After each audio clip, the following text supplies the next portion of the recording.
How you doing there? Welcome back to Babylon Talmud. Today we're studying daf. What daf are we studying today?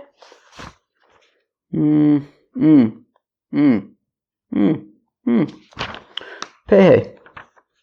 Yeah, we're going to study daf Pehei today. The interesting thing is that actually, dafs are getting kind of weird because, I don't know, I guess you could say I'm breaking them up in a weird way because Nedarim's a funny Masechta because, the pages aren't that big. So it's I don't know, I feel like it doesn't really make Basically, we're just going to learn Pehei and Aleph today. Because, I don't know, because at the bottom of Pehei and Aleph, there's a Mishnah and Gemara, and then there isn't a good stopping point, basically until the next Mishnah on Pei Vav Amud Beis. But that's 3 long. It's everything's so weird. So I think we're just going to basically do Pehei Amud Aleph, some of it. Maybe even, not all of it? Yeah, maybe, not even all of it. Okay. Well, it's a good thing we left something on Pei Daled to do today, otherwise I don't know what we would do. Alright, so we're going to start on that Pei Daled Amud Beis. So, the Mishnah had said that if she says that no priests or Levites can get benefit from her, so then the priests and Levites can just chap around Truma and Meiser. But if she says this Levite or this priest can't get benefit, so then find other Levites and priests to get benefit. Okay, so missed it. So we said that if she says that no priests nor Levites can get benefit,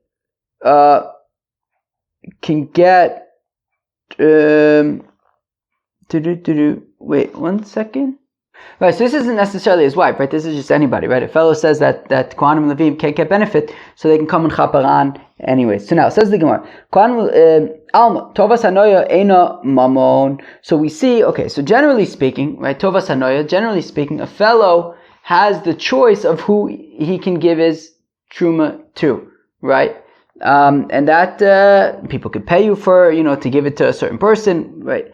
So if that's considered mamon, so then if the Kohanim and Levim are, meaning we said in our Mishnah that if he says that no Kohanim or Levim can get benefit from him, they can just come and grab it.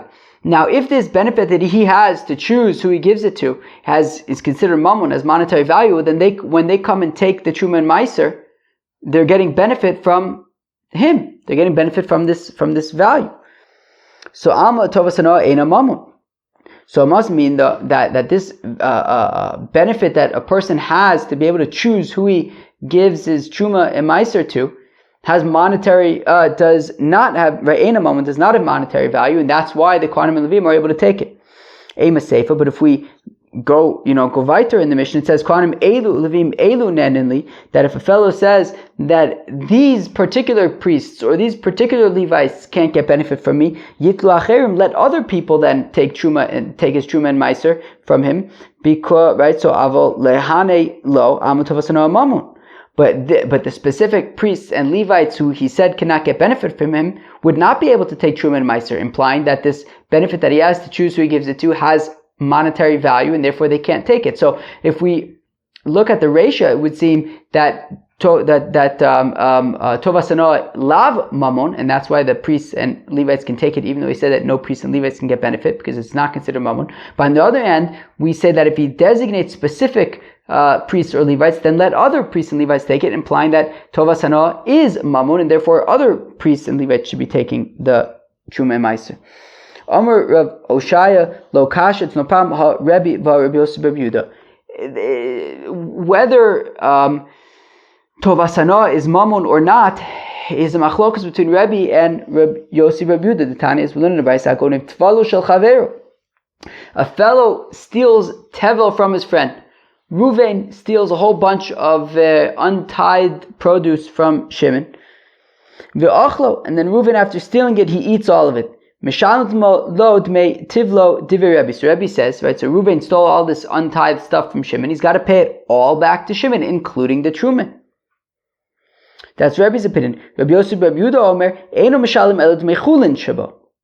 Whereas Rabbi Yosef Bar Yehuda disagrees and says, no, Reuven would only have to pay back Shimon for the Chulin part, right? Of course, part of it was going to be Truma, part of it was going to be Meiser. That stuff, Reuven does not need to pay back.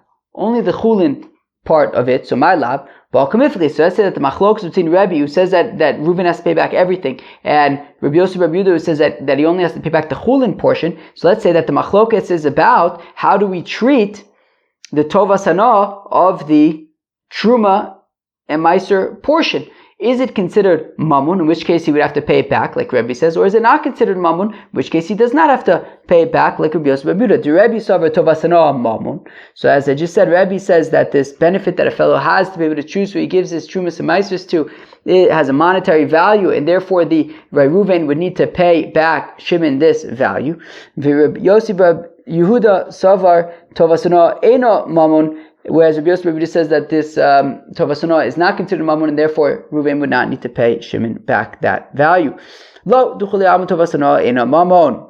Rather, no, everybody agrees that this tovas hana is not considered mamun. Elohacha b'matanos shelo hurmu ka mifliye.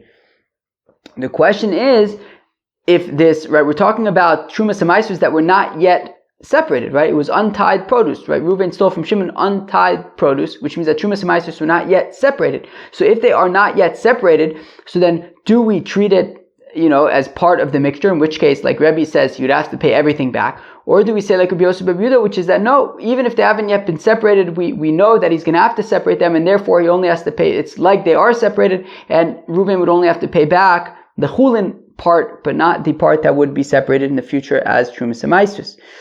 But if you have trumas and meisers already separated, that tovas hana would be considered eina mamun, would not be considered mamun. So halacha matana shelo kamifligi, but now affecting Gemara, the tovas hana eina mamun mali hurmu mali lo hurmu. But one second, if we're saying that tovas hana is not mamun, and there is not mamun, so the question is, Rebbe is saying that Reuben would have to pay back Shimon even for the trumas and meisers, because even though we say that tovas hana is not mamun, but because the trumas and meisers were not yet separated from the mixture, therefore he has to pay back the entire mixture. But the Gemara wants to know, who cares if they've been separated or not? At the end of the day, he's going to have to separate them. And if we're saying tovas hana is not mamun, so you shouldn't have to pay for the trumas and meisers. You should only have to pay for the chulin.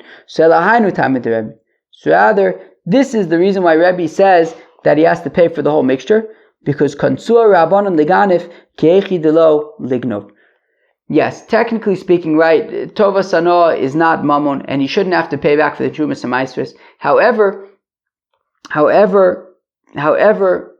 the rabbis wanted to show that stealing doesn't pay, and therefore, if you steal this untied produce, you're not gonna be liable only for the chulin. You're gonna have to be liable for the entire mixture, as a fine for a ganif, to show him that stealing doesn't pay, and you're going to have to pay for the entire mixture.